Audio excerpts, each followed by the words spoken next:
Hello and welcome back to the channel. Today, we're diving deep into the story of a small but stunning stamp, a piece of art, a piece of history, and a piece of royal memory, all rolled into one. This is the story of the 1963 British stamp issued for National Nature Week, a beautifully designed 4½ stamp that featured the young Queen Elizabeth II alongside a vibrant showcase of British wildlife. Now, at first glance, this stamp might just look like a colorful design with animals and a royal portrait. But trust me, it's so much more. It's a reflection of the United Kingdom's growing awareness of environmental conservation in the 1960s. It's a stamp that helped carry a message far and wide, a message that said, nature matters. Let's begin with the context. In 1963, the British government and nature groups across the UK organized National Nature Week, a large-scale educational campaign to get the public involved in protecting the environment. This was decades before climate change was a headline. Back then, the focus was on protecting local flora and fauna, educating school children about wildlife, and encouraging people to enjoy and preserve the countryside. As part of this effort, the Royal Mail issued a commemorative stamp to support and promote the event. And that's where our stamp comes in. The National Nature Week stamp was designed with care and purpose. It features a vibrant red-orange background, almost glowing with energy, symbolizing life, growth, and the warmth of nature. Across the stamp, you'll notice a selection of animals carefully placed to represent Britain's natural beauty. In the bottom left corner, there's a detailed image of a badger, one of Britain's most beloved and iconic wild animals. Its black and white stripes are immediately recognizable, and it represents the forests and meadows of the countryside. Just above the badger, perched on a delicate white branch, sits a small pink songbird, perhaps a finch, which adds a soft pop of color and movement.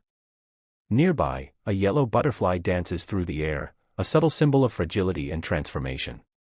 At the center of the stamp, a beautifully colored woodpecker or blue tit perches proudly, its blue wings standing out boldly against the background. And on the lower right, a softly glowing orange rabbit, covered in white spots like starlight, adds a magical, almost fairy tale quality to the design. Above it all, soaring through the top center, is a small yellow bird in flight, the only animal not resting, perhaps representing freedom, motion, or the natural world in action. Now, balancing all this life and nature is the regal profile of Queen Elizabeth II, placed in the upper right. Her youthful portrait, set in a soft oval frame, wears the crown with dignity and calm. Her inclusion isn't just symbolic, it reminds us that the monarchy was actively supporting conservation efforts. Queen Elizabeth was deeply connected to Britain's lands and people, and her presence on this stamp reinforces the message: nature is a national treasure, and its protection is everyone's responsibility, from the crown to the common citizen. And if we look at the denomination, 4½D, or 4½ old pence, we get a glimpse into a bygone era of British currency, before decimalization in 1971. While this small value covered the cost of everyday postage back then, today it reminds us of how postage stamps were part of everyday life. They were miniature messengers, traveling across cities and towns, carrying not just letters, but ideas, identity, and, in this case, a love for nature. From a design perspective, this stamp is masterful. It's colorful but balanced, busy but not crowded. Every animal is carefully placed, the flora is softly stylized, and the red background holds it all together. The contrast between wild animals and the elegant portrait of the Queen makes it feel timeless, a bridge between tradition and the natural world. Now let's talk about value, not just financial, but emotional and cultural. In today's collector market, a used version of this stamp, one that's been postmarked and passed through the postal system, might sell for about $100 to $250. A mint condition stamp, and used and clean, could be worth around $300 to $700, depending on its condition and whether it's sold alone or with others. If you have it as part of a first-day cover or a special issue presentation pack from 1963, the value could be higher, reaching up to $1,000 or more. But here's the truth: many collectors don't just collect for money. They collect for meaning. And this stamp is full of meaning. It speaks to a time when Britain was waking up to the idea that its natural landscape wasn't infinite, that forests, animals, and birds needed care, attention, and protection. It reminds us that before social media, before hashtags and online campaigns, there were small tools like this, stamps, quietly traveling the country, promoting awareness and pride. For collectors who focus on royalty, this stamp is a must-have. For those who focus on wildlife, it's a beautiful early example of nature-themed philately. And for those who simply love good design, it's a wonderful mix of color, symbolism, and charm. This stamp also holds a place in the larger story of Queen Elizabeth II's early reign. She had only been queen for just over a decade when this was issued. The 1960s were a time of change, socially, politically, and environmentally. And yet, here we see a moment of calm, a moment where Britain paused to look at the countryside, to admire its creatures, and to share that admiration through a small piece of paper that would travel across the world. As a collector, when you hold this stamp in your hand, you're holding more than just a collector's item. You're holding a memory of a national campaign, a symbol of environmental pride, a portrait of a young queen, and a beautiful piece of graphic art. So next time you see a used stamp on an old envelope or in a dusty album, don't overlook it. Ask yourself, what story is it telling? Whose hands did it pass through? Next up, the 4D Christmas stamp featuring an angel in traditional folk art style, issued in 1968. Now this isn't just any Christmas stamp. It's part of a beloved annual tradition that began in 1966, when the UK started issuing special stamps each year to celebrate the Christmas season. And this particular 4D stamp from 1968 stands out even decades later.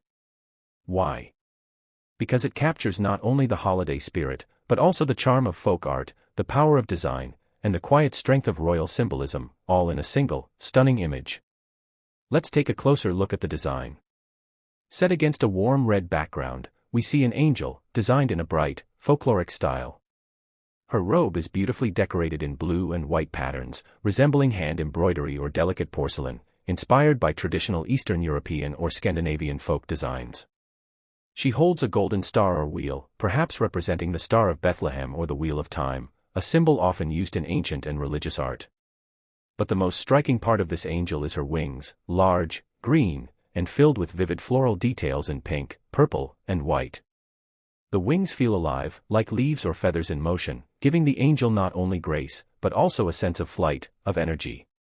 The overall effect is not just peaceful, it's joyful. It feels like a celebration. To the right, we see a simple, gold silhouette of Queen Elizabeth II, positioned within a red and white arched frame. Back then, 4D would cover the cost of sending a standard letter during the Christmas season. So this stamp wasn't just beautiful, it was practical, useful, and part of everyday holiday communication. Millions of people would have used it to send cards to loved ones, making it a cherished part of family traditions. Now let's talk about the story behind this design. The artwork was created as part of a national competition, which was common for UK Christmas stamps in the 1960s. Some years, the designs were even made by children, but in 1968, this angel design was created by an adult artist named Adrian George, whose use of folk inspiration made the stamp stand out from the rest. The vivid red, the stylized angel, the balance of ancient symbolism with modern simplicity, it all made for a memorable, uplifting stamp. The stamp was part of a set of two. The other 1968 Christmas stamp had a value of 1 shilling and 6 pence, 1s6d, and featured the three wise men in a similarly colorful folk art style. But it's the 4D angel that truly captured the public's heart, probably because it was more widely used and more accessible. Now let's talk about value. In today's collector market, a used version of this 4D Christmas stamp, especially one with a clear postmark, typically sells for about $100 to $300, depending on the condition. If you're lucky enough to have a mint condition version, and used and perfectly preserved, it can be worth around $400 to $800, and of a time when people slowed down to handwrite holiday wishes. It represents a world where design mattered, where even a simple letter became a canvas for beauty and celebration. The 1968 angel stamp also reflects how the monarchy supported and celebrated national culture.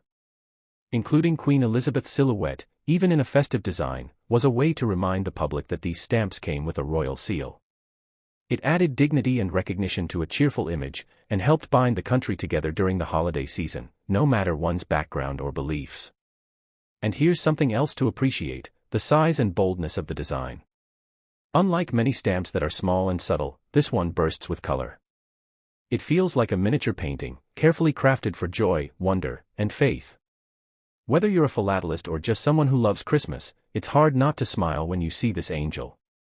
So if you're building a collection of British Christmas stamps, this 1968 4D angel should definitely be on your list. Next up, the 3D purple commemorative stamp issued by the United Kingdom in 1960, a beautiful tribute to the General Letter Office, the ancestor of what we now know as the Royal Mail. This stamp might be small in size, but its history stretches back more than 300 years.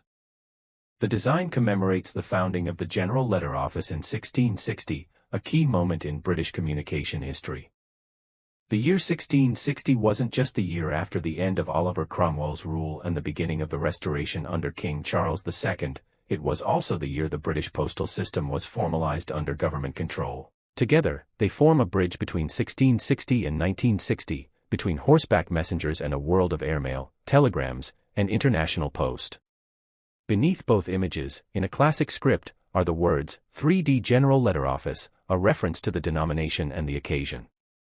3D stood for 3 old pence, which was a common postage rate at the time for domestic letters before decimalization in 1971. This 3D stamp wasn't just a work of art, it was a proud celebration of postal progress. When it was released in July 1960, it was part of a national campaign to honor the tricentenary of formal postal service in Britain. Collectors, historians, and ordinary citizens alike appreciated the design and the story behind it. Even today, this stamp is highly regarded for its symbolism and layout. But what makes this stamp even more valuable is its connection to the evolution of communication in the United Kingdom. Before 1660, the postal system was fragmented, often unreliable, and mostly used by the wealthy. After the establishment of the General Letter Office, the mail became more organized, more affordable, and available to more people. Over the centuries, innovations like the penny post, uniform postage rates, and stamps themselves all grew out of that first step in 1660. This stamp is not just a tribute to Queen Elizabeth II or to history, it's a tribute to the millions of ordinary workers who carried letters through rain and snow, sorted post by hand, and helped connect people across the country and around the world. So, it can be worth $1,000 to $2,500 or more among collectors of British postal history. Of course, value isn't just about money. For many philatelists, this stamp is a cornerstone of their UK collection. It represents the deep connection between the monarchy and the people, the importance of communication, and the progress of a service that touched every home in the country. It's a piece of living history, from the days of horse messengers to the modern post. It's also worth noting the design's elegance. The purple ink gives the stamp a royal feel, while the composition shows the care taken to honor tradition and future at once. Unlike more colorful modern stamps, this one carries a quiet power, a respect for the past that still feels meaningful today. If you're building a thematic collection on royal history, postal service, or even Queen Elizabeth II stamps, this 3D 1960 commemorative is a must-have. It's beautiful, affordable, and packed with meaning. And it reminds us how something as small as a stamp can tell a big story. Next up, the 1958 3D British Empire and Commonwealth Games commemorative stamp, a regal purple gem that captures the spirit of athletic competition, national identity, and global unity. Whether you're a philatelist, a sports historian, or just a curious mind, this is a story you won't want to miss. Let's begin by setting the scene. The year is 1958. It's a post-war world in transformation. The British Empire is slowly evolving into a global partnership known as the Commonwealth of Nations. Against this backdrop of political change and renewed cooperation, Cardiff, the capital of Wales, plays host to a major international sporting event, the 6th British Empire and Commonwealth Games. Held from July 18 to 26, the 1958 Games marked a turning point. For the first time, the event was officially known as the British Empire and Commonwealth Games, reflecting a broader, more inclusive vision for the former British colonies and dominions now working together in partnership. Over 1,100 athletes from 35 nations competed in a wide variety of sports, from athletics to boxing, from swimming to weightlifting. It was a celebration of friendly competition, shared values, and cultural pride. To honor this significant event, the UK's Postal Service released a 3D purple stamp, and this is the stamp we're exploring today. At first glance, this stamp is eye-catching. To the right side of the design is a royal portrait of Queen Elizabeth II, framed in an elegant oval. Wearing a tiara and pearls, she represents the unity and continuity of the Commonwealth. Her presence on the stamp reinforces the connection between the monarchy and the Commonwealth Games, which were first launched under King George V in 1930. Beneath the design is the denomination. 3D, or 3 old pence, the standard postage rate at the time. The stamp is printed in deep violet, giving it a regal, almost ceremonial appearance.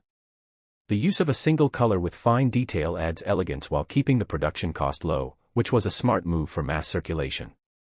But the value of this stamp goes far beyond its face value. This issue holds a special place in British philatelic history. It was one of the earliest commemoratives celebrating an international sporting event, and certainly one of the first to highlight the growing importance of the Commonwealth as a symbol of unity and shared culture.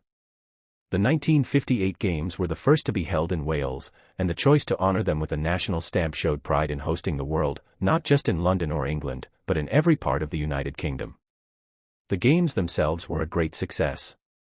Notable athletes like Herb Elliott of Australia and Mike Rawson of England left their mark on the international stage.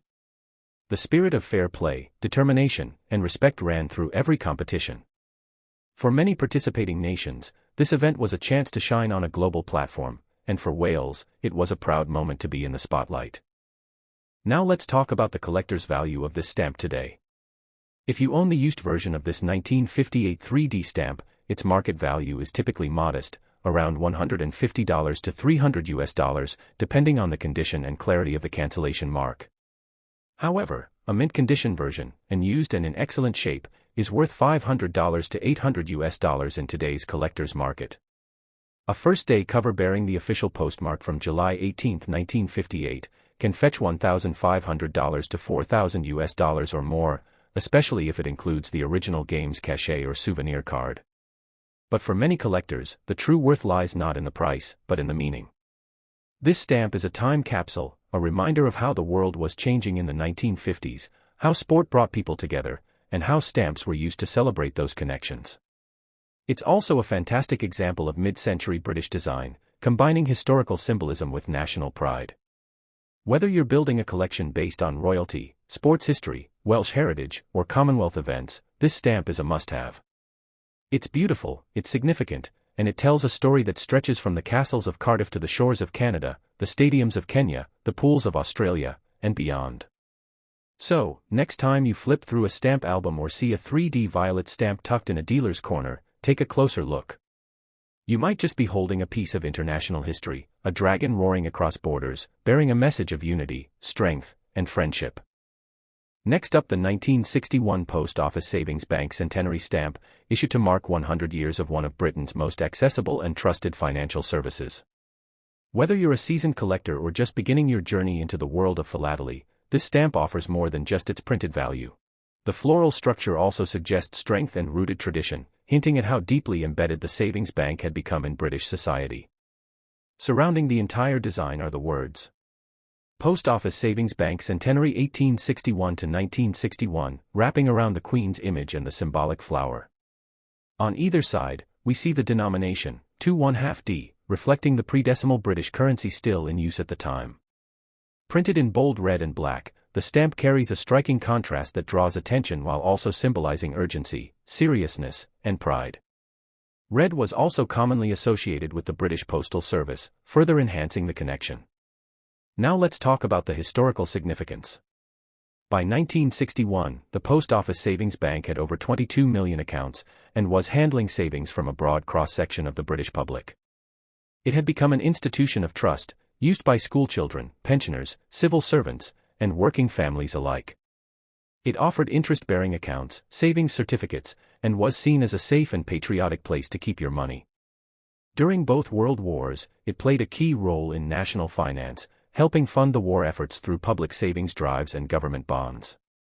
But again, the true value of this stamp lies in its story, a story of how Britain moved toward a more inclusive financial system, and how the post office played a part in changing the lives of millions. From a collector's perspective, this stamp is perfect for anyone building a theme around Queen Elizabeth II stamps. Banking and finance history. Post office commemoratives. Social reforms in the UK. It's a classic in design, rich in heritage, and beautifully symbolic. So, whether you keep it in an album, display it as a framed piece, or use it in a historical collection, the 1961 Post Office Savings Bank stamp is a reminder that sometimes, the smallest deposits, and the smallest stamps, carry the biggest stories. Thank you so much for watching today's video. If you enjoyed this deep dive into another classic British stamp, please make sure to like, subscribe, and click the bell icon so you never miss a story. Let us know in the comments, do you have this stamp in your collection? What do you think about the legacy of the Post Office Savings Bank? Until next time, remember, every stamp is a window into history. And this one reminds us how saving a little can build a lot.